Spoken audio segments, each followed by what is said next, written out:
बहुत स्वागत है आपके साथ। मैं हूं अंशिका पाठक। शुरुआत करेंगे बुलेटिन की रायसेन की खबर के साथ, जहां चलती वैन में अचानक से आग लग गई और वैन सवारों की सूझबूझ से बड़ा हादसा टला है। दमकल ने आग पर फिलहाल काबू भी पा लिया है, लेकिन इन सब के बीच आपको बता दें, चलती वैन में अचानक से आग लगी और फिर भानपुर से सिलवानी जा रहे थे वैन सवार। बच्ची का इलाज कराने के लिए वैन से ही जा रहे थे, सफर कर रहे थे। वैन में आग लगने का कारण अभी नहीं पता चल सका है, लेकिन काफी भीषण आग लगी है और साथ ही कई लोग मौजूद थे वैन में, कई लोग सवार थे, लेकिन जैसे ही उन्हें ये लगा कि वैन अब ठीक हालत में नहीं है, फौरन से उन्होंने वैन को रोकी और उतर गए। लेकिन जैसे ही थोड़ी देर बाद उन्होंने देखा, उतरने के बाद धीरे धीरे वैन में आग लगनी शुरू हुई और आग बहुत ज्यादा विकराल रूप ले चुकी थी। दिनेश संवाददाता साथ जुड़ चुके हैं। दिनेश, क्या जानकारी मिल रही है, कैसे लगी आग? एक पूरा मामला है जहाँ पर उदयपुरा मार्ग पर एक जो वैन है, मारुति वैन, यहाँ पर एक बच्ची का इलाज कराने के लिए कुछ उसमें सवार सिलवानी तरफ आ रहे थे। इसी दौरान अचानक बेगवा के पास एक राय ढाबे के पास में यहाँ पर अचानक बैग में आग लग जाती है। और जैसे वैन में आग लगने लगी थी तो तुरंत ही यहाँ पर आनंद फानंद में जो उसमें लोग सवार थे वो यहाँ पर बाहर निकल कर खड़े हो जाते हैं और देखते ही देखते आग जो है विकराल रूप ले लेती है। दोनों तरफ यहाँ पर वाहनों की लंबी लंबी कतार लग जाती है, वाहन चालक रुक जाते हैं। लेकिन इस दौरान एक स्कूल वैन जो अलग से एक वाहन स्कूल का आ रहा था, उसकी लापरवाही देखने को मिली अंशिका की। जिस तरीके से वैन में यहाँ पर आग लगी हुई थी और उसने वहां से वो वैन निकाल दी, जबकि कई लोग यहाँ पर दोनों तरफ वाहनों के लिए यहाँ पर खड़े हुए थे। हालांकि जानकारी लगते ही सिलवानी से फायर ब्रिगेड की गाड़ी मौके पर पहुंची, लेकिन जब तक पूरी जगह जो वैन है वो जलकर खाक यहाँ पर हो चुकी थी, जब तक फायर ब्रिगेड की गाड़ी यहाँ पर आग बुझाने पहुंची। लेकिन किसी भी इस दुर्घटना में यहाँ पर किसी की जनहानि होने की, कोई हताहत की कोई खबर नहीं है अंशिका। बहुत शुक्रिया दिनेश जानकारी साझा करने के लिए। फिलहाल कोई जनहानि की कोई खबर नहीं है, लेकिन चलती वैन में आग लगने के बाद इलाके में सनसनी सी है और सवार जितने भी थे वैन में, उन्होंने बड़े ही समझ के साथ में इस पूरी घटना को जो है हैंडल किया और किसी को भी जनहानि नहीं हुई। इंदौर से खबर, जहां गलत आईडी पर होटल में एक युवक रुका हुआ था। बजरंग दल के कार्यकर्ताओं ने हंगामा खड़ा कर दिया। दोस्त की आईडी पर एक युवक रुका था जिसका नाम है फारूक खान। दूसरे धर्म की महिला के साथ वो रुका हुआ था। रीवा का रहने वाला फारूक खान जांच में विजयनगर की जो थाना पुलिस है वो जुट चुकी है। इस तरह गलत आईडी का इस्तेमाल करना आपको जेल तक भी पहुंचा सकता है। बजरंग दल के कार्यकर्ताओं ने हंगामा किया है। इंदौर का यह मामला, गलत आईडी पर होटल में एक युवक रुका था। युवक का नाम था फारूक खान, लेकिन उसने अपनी दोस्त की आईडी लेकर होटल में रुका हुआ था। मिथिलेश संवाददाता साथ जुड़ गए हैं। मिथिलेश, क्या जानकारी मिल रही है, अब इस पूरे मामले में क्या कार्रवाई की गई? पूरे मामले में प्रतिबंधात्मक धाराओं में केस दर्ज किया गया है, लेकिन बजरंग दल के कार्यकर्ताओं का मानना है, बजरंग दल के नेताओं का मानना है कि इस पूरे मामले में धोखाधड़ी और लव जिहाद का केस भी दर्ज करना चाहिए। धार्मिक स्वतंत्रता अधिनियम का केस भी इसमें लगाना चाहिए, क्योंकि फारूक खान ने अपना नाम गलत बताकर था। बजरंग दल का कहना है कि फारूक खान ने पहले अपना नाम छुपाया और हिंदू धर्म बताकर, हिंदू नाम बताकर हिंदू महिला से दोस्ती की और उसके बाद में हिंदू आईडी कार्ड के साथ में एक होटल में ले गए। हालांकि बजरंग दल को जैसी सूचना मिली, बजरंग दल मौके पर पहुंचा और वहां से खुद युवक पर लेकर थाने में पहुंचकर एफआईआर दर्ज कराई। लेकिन अभी भी बजरंग दल का कहना है कि इस पूरे मामले में धोखाधड़ी का भी केस दर्ज हो, क्योंकि जो आधार कार्ड दिया गया था वो ब्रजेश कुशवाहा का था, लेकिन जिसने आधार कार्ड ब्रजेश कुशवाहा का दिया था उसका नाम फारूक है, जो मूल रूप से रीवा का रहने वाला है। तो बजरंग दल का कहना है इस पूरे मामले में गंभीरता से जांच भी करनी चाहिए और धाराएं बढ़ानी चाहिए। लेकिन एक बड़ा मामला सामने आया जिसमें फारूक जो है वो ब्रजेश बन गया, यानी हिंदू बनकर, हिंदू जो शादीशुदा महिला उसे लेकर एक होटल में पहुंचा और जिसके बाद बजरंग दल ने जमकर हंगामा किया। पूरे मामले में एफआईआर दर्ज हो चुकी है, लेकिन गंभीर धाराओं में केस दर्ज करने की मांग की जा रही है। बहुत शुक्रिया मिथिलेश जानकारी साझा करने के लिए। अंबिकापुर में डायरिया से 13 साल की बच्ची की मौत हो गई है। बच्ची की मौत के बाद स्वास्थ्य विभाग में हड़कंप मच गया है। स्वास्थ्य विभाग की टीम गांव में पहुंची हुई है और ग्रामीणों को जागरूक कर स्वास्थ्य विभाग की टीम उदयपुर ब्लॉक के खुज्जी गांव में बच्ची की मौत हुई है डायरिया की वजह से। लगातार जो है डायरिया से मौत का सिलसिला दिखाई दे रहा है, ये नहीं थम रहा है। तमाम कोशिशों के बावजूद भी केसेस आ रहे हैं और 13 साल की बच्ची की मौत हो गई है। बच्ची की मौत के बाद स्वास्थ्य विभाग में हड़कंप मच चुका है। स्वास्थ्य विभाग की टीम गांव पहुंची है और गांव में ग्रामीणों को जागरूक किया जा रहा है। स्वास्थ्य के प्रति, स्वच्छता के प्रति विभाग की जो टीम है, स्वास्थ्य विभाग की टीम, वो उदयपुर ब्लॉक के खुज्जी गांव में पहुंची है और यहां पर लोगों को जागरूक कर रही है एक तरफ, तो दूसरी तरफ जो बच्ची की मौत हुई है उस पर अभी भी जांच चल रही है। डायरिया से बच्ची की मौत हो गई है दूषित पानी पीने की वजह से। इन दिनों बरसाती मौसम में जो पानी की गुणवत्ता है वो बहुत खराब हो चुकी है। ऐसे में सावधानी एकमात्र विकल्प है। बहुत जरूरी है कि स्वच्छ पानी का ही सेवन किया जाए। श्रवण महंत संवाददाता साथ जुड़ गए हैं। श्रवण, डायरिया से इतनी छोटी बच्ची, 13 साल की बच्ची की मौत हो गई है, अब क्या प्रशासन और इंतजार कर रहा है? इस तरह के मामले सामने आए, क्यों नहीं इस पर कोई कदम उठाया जा रहा?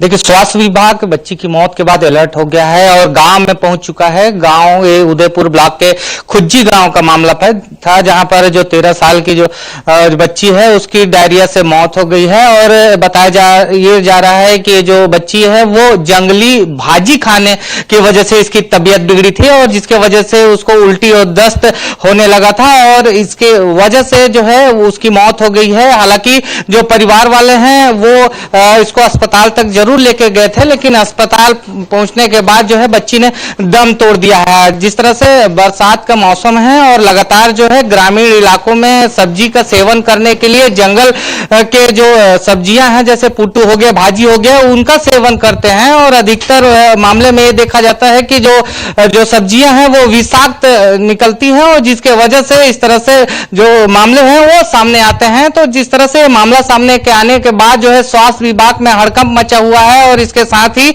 जो है स्वास्थ्य विभाग की टीम सीएमएचओ के निर्देश के बाद उस गांव में पहुंची है। ग्रामीणों में जो है जागरूकता फैलाने का काम करिए, इसके साथ में और भी इस तरह से जो बीमारी है वो न फैले, इसके लिए जागरूकता फैलाने का काम जो है स्वास्थ्य विभाग अभी कर रही है। जी, बहुत शुक्रिया श्रवण, जानकारी साझा करने के लिए। यही बहुत जरूरी है कि लोग जागरूक रहे और ये समझे कि उनके लिए क्या सही है, क्या गलत है। छत्तीसगढ़ में अगले 2 दिन झमाझम बारिश होने वाली है। रायपुर समेत कई जिलों में बारिश होगी। आज सरगुजा संभाग में भारी बारिश के आसार है, तो वहीं 4 दिन से लगातार कई जिलों में बारिश हो रही है।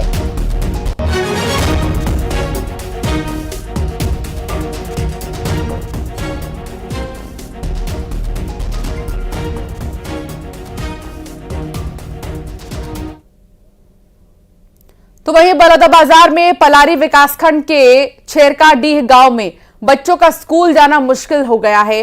स्कूल के रास्ते में एक नाला पड़ता है जो बारिश के दिनों में भर जाता है। बच्चों को उनके अभिभावक जो है कंधों पर बैठाकर स्कूल ले जाते दिखाई दिए। न्यूज 18 ने मौके पर जाकर हालात देखे। बच्चों ने न्यूज 18 को बताया कि नाले में पानी आने पर वो स्कूल नहीं जा पाते। स्कूल जाना हो तो पापा के कंधे पर बैठाकर स्कूल ले जाते हैं। यहां पर कोई पुलिया नहीं है। बारिश के कारण बारिश के दिनों में 3 से 4 फीट तक पानी भर जाता है। ऐसे में मरीजों को भी अस्पताल जाने में बहुत परेशानी होती है। गांव के लोग कई बार अफसरों और जनप्रतिनिधियों से पुलिया बनाने की मांग कर चुके हैं, लेकिन अभी तक कोई कार्रवाई नहीं हुई है। ये तो सालों से प्रॉब्लम है, बहुत दिन हो गया है, अभी तक ये नाला बनने का नाम ही नहीं ले रहा है। पूर्व में भी न्यूज़ के माध्यम से आपको अवगत कराया था। तो मेरा शासन प्रशासन से निवेदन है कि इस नाले पर जल्द से जल्द कार्य करे। अच्छा, हम लोग तो फिर यही पारा के रहने वाला है। डेली के अमर मन के आवागमन की जगह ये हमारे पास कम से कम 30-35 बच्चे है, लेकिन हम लोग रात भी में अस्पताल के लिए दौड़ना पड़ता है, डॉक्टर में छोटे मोटे इलाज के लिए। जब भी हम लोग नाला क्रॉस करके आते हैं, गरवा गाड़ी लावत नहीं है, कोठा हिल माता थे न, पेट भर छाती भर पानी बुलक के आवत था, तब पुलिया बंधावा है, फोटो खींच के लेगा था। ऐसा लेते समस्या में हुआ या सरी दिन स्कूल जाने के लिए आखिर कितनी समस्या है। ये बलौदाबाजार जिले के छेरकाडीह में आप देख सकते हैं, तमाम बच्चे हैं और लगभग सीने जैसा इतना गड्ढा ये पार करके जाते हैं। इन गड्ढों को पार करके स्कूल जा रहे हैं, लेकिन प्रशासन और सिस्टम के अधिकारी को कुछ भी नजर नहीं आता। बेटा रोज जाता स्कूल? रोज जाता? काकर संग में जाता? मोर पापा संग रोज? और ज्यादा गड्ढा आते कैसे करता? नहीं जामन स्कूल जाना बंद कर देते हैं भैया? रोज असने जाते हैं? हाँ, ऐसा नहा का जाता है रोज, और बाढ़ आता है तो फिर बंद कर देता है 2-3 हफ्ता। ये देख सकते हैं, कितना पढ़ता है भाई? मैं 11वीं में हूँ भी अभी। रोज ऐसे स्कूल जाते हो? रोज नहीं जा पाते, क्या है ना, पानी के मतलब हिसाब से जाते हैं। देख सकते हैं कितना गड्ढा है। जैसे जैसे हम नाले को पार कर रहे हैं, अभी कमर तक आ चुके हैं पानी, अभी और इधर जाएंगे तो देखिए गड्ढा किस तरह से ये बता रहा है कि जो सिस्टम है, प्रशासन है, आखिर क्या कर रही है। इतने गड्ढे में लोग स्कूल जा रहे हैं और कहीं ना कहीं प्रशासन और सिस्टम के उन आला अफसरों को ये ध्यान देना चाहिए कि आखिर लापरवाह सिस्टम आखिर नाले में पुलिया कब बनाएगा और लोगों की किस्मत कब बदलेगी। समस्याएं तो आम बात है, समस्याएं होना आम बात है, लेकिन बारिश के समय में ये पुल की जो समस्या है आखिर कब समाधान होगी, लिहाजा देखने वाली बात होगी कि आखिर सरकार और सिस्टम के आला अधिकारी कब तक सामने आएंगे। कैमरामैन देवा के साथ योगेश यादव, न्यूज़ 18, बलौदा बाजार।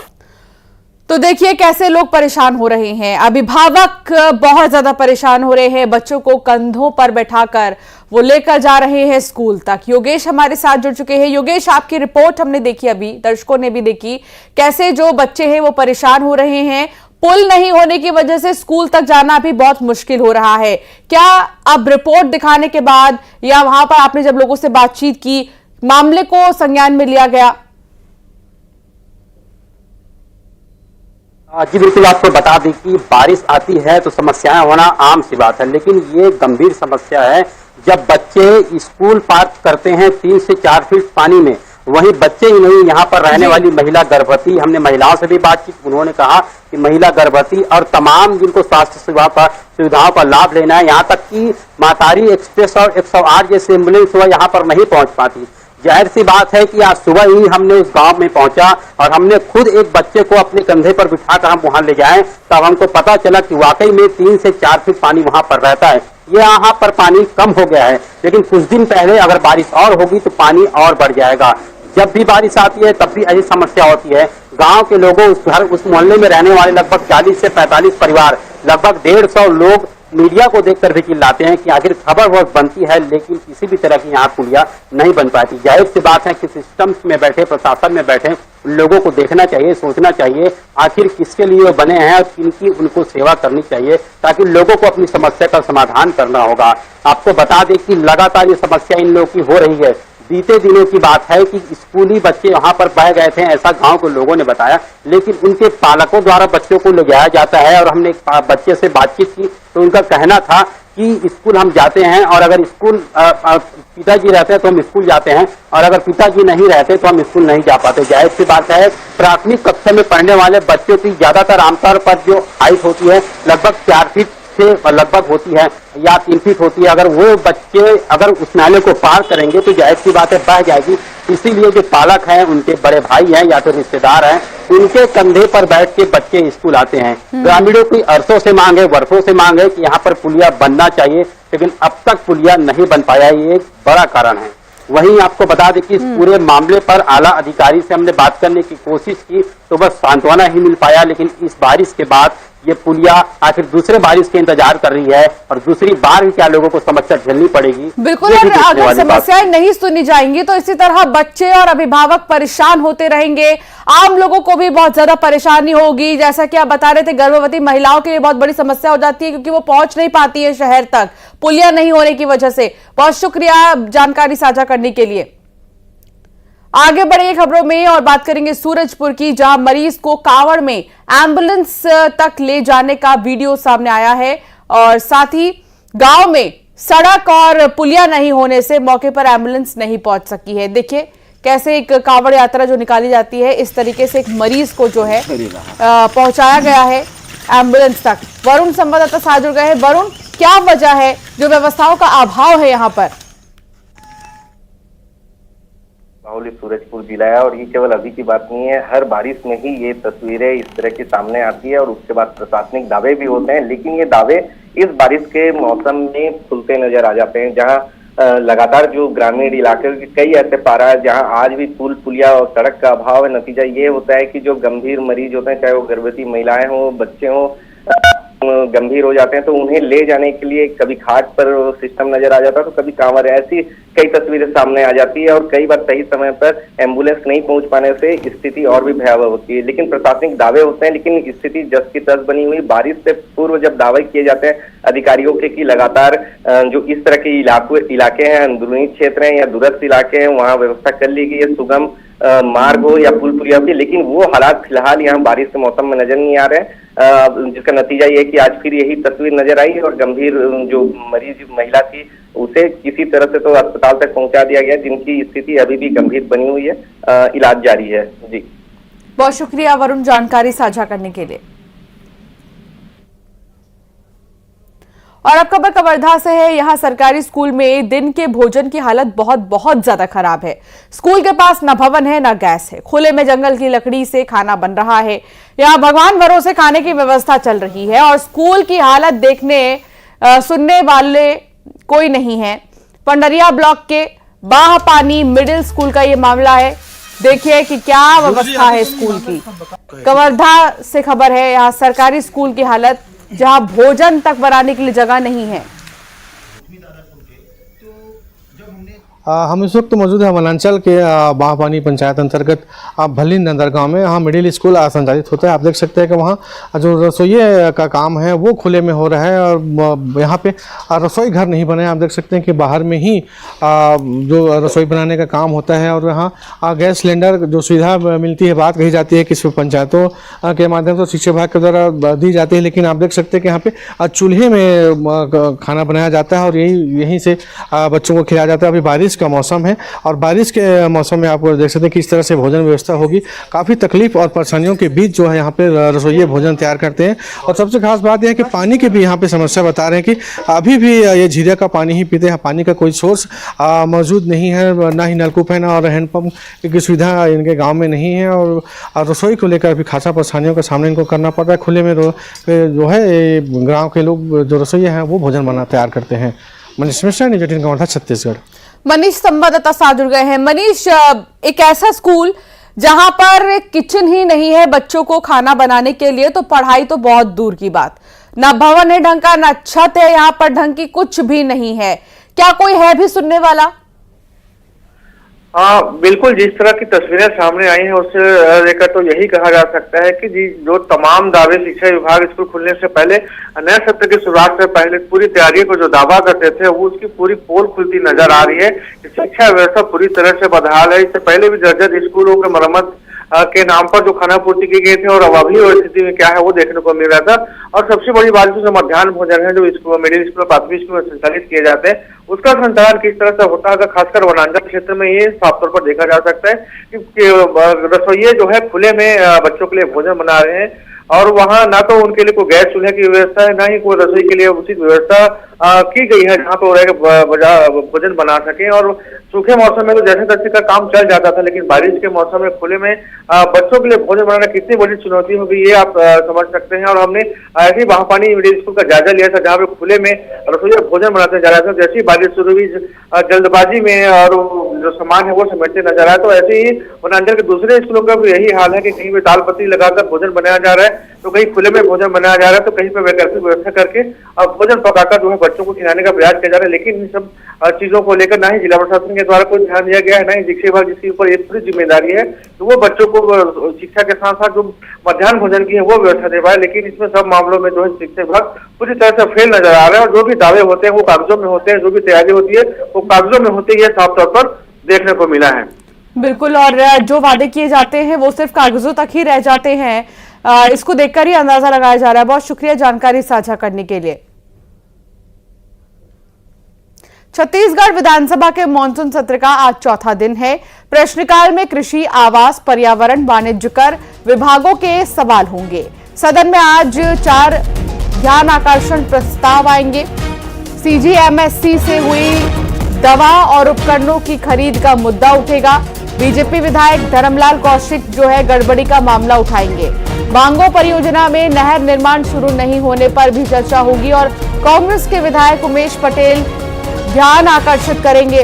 कोरबा जिले के भू विस्थापित का भी मुद्दा उठेगा और मंत्री रामविचार नेताम छत्तीसगढ़ कृषि उपज मंडी संशोधन विधेयक पेश करेंगे। आकाश शुक्ला संवाददाता साथ जुड़ गए हैं। आकाश, आज का जो सत्र है वो कितना अहम होने वाला है? कुछ की पॉइंट्स तो हमने बताए हैं दर्शकों को, लेकिन हंगामेदार आज क्या रहेगा? जी बिल्कुल, आज हंगामेदार सत्र होने वाला है क्योंकि लगातार पहले दिन से ही जो हंगामा विपक्ष करता रहा है, चाहे कानून व्यवस्था की बात हो या बलौदाबाजार हिंसा की बात हो, तमाम वो मुद्दे उठे जो राज्य सरकार ने 6 महीने के कामकाज को लेकर अपनी उपलब्धियां बताई थी। हालांकि सरकार ने भी करारा जवाब देते हुए जो है कि योजनाओं का कितना फायदा लोगों को मिला ये बताया और तमाम वो मुद्दे बताए। आज जो मामला उठने वाला है वो स्थगन प्रस्ताव विपक्ष लाने वाला है, कई मुद्दों में लाने वाला स्वास्थ्यगत समस्याओं को लेकर। मलेरिया डायरिया में कई जगहों पर मौत हुई है, लोगों की लगातार शिकायत हुई है, कहीं ना कहीं प्रशासनिक व्यवस्था गड़बड़ाई है, इसको लेकर स्थगन प्रस्ताव की चर्चा आ रही है। इसके साथ ही कृषि, पर्यावरण, आवास, इन सब का मुद्दा प्रश्नकाल में उठेगा। विधायकों ने तमाम जो सवाल लगाए हैं उसका सरकार जवाब देगा। इसके साथ ही विस्थापन का मुद्दा उठेगा। तमाम जो मुद्दे हैं वो आज सदन में उठेंगे। जिस तरीके से विपक्ष हमलावर एक तरीके से, तो आज भी वो उस तरीके से जो माहौल वो देखने को मिलेगा सदन में। जी बहुत शुक्रिया आकाश जानकारी साझा करने के लिए। तो आज चौथा दिन है मॉनसून सत्र का और चौथे दिन कई सारे अहम जो प्रस्ताव है वो रखे जाएंगे। ग्रीन योर नेबरहुड की उषा मुरली ने प्रोजेक्ट 1 ट्री के लिए न्यूज 18 को बधाई दी है।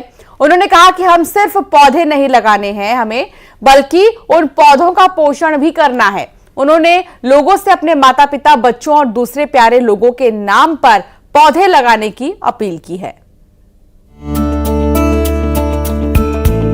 Usha ji is here, who is wanting to green our neighborhood. One of the things is trees also need care and nurturing. So when you care for them and when you talk to them, is it also great? Very therapeutic, and we have now children who have planted the trees.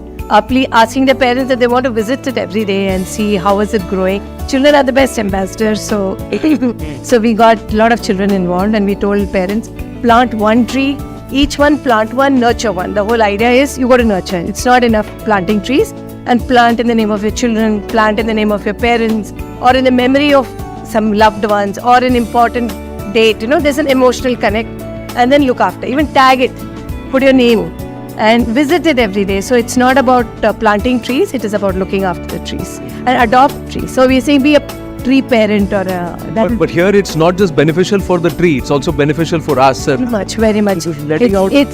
It's everything. It's the biodiversity changes. The moment the biodiversity changes, when you hear the birds, the little, even the mongoose start coming, there are a lot of other even snakes. It's very healthy to have in our environment. That's part of the biodiversity. If you want to control the rat population, you need snakes. So it's everything. It's not only our health, our mind, body, soul, but it's also, it's healthy for a lot of things. Plant trees in your neighborhood, green your neighborhood.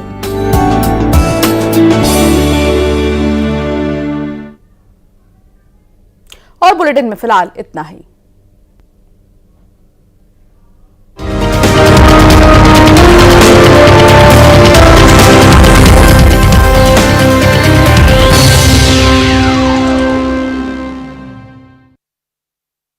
में अज्ञात अपराधियों ने की firing, jail से court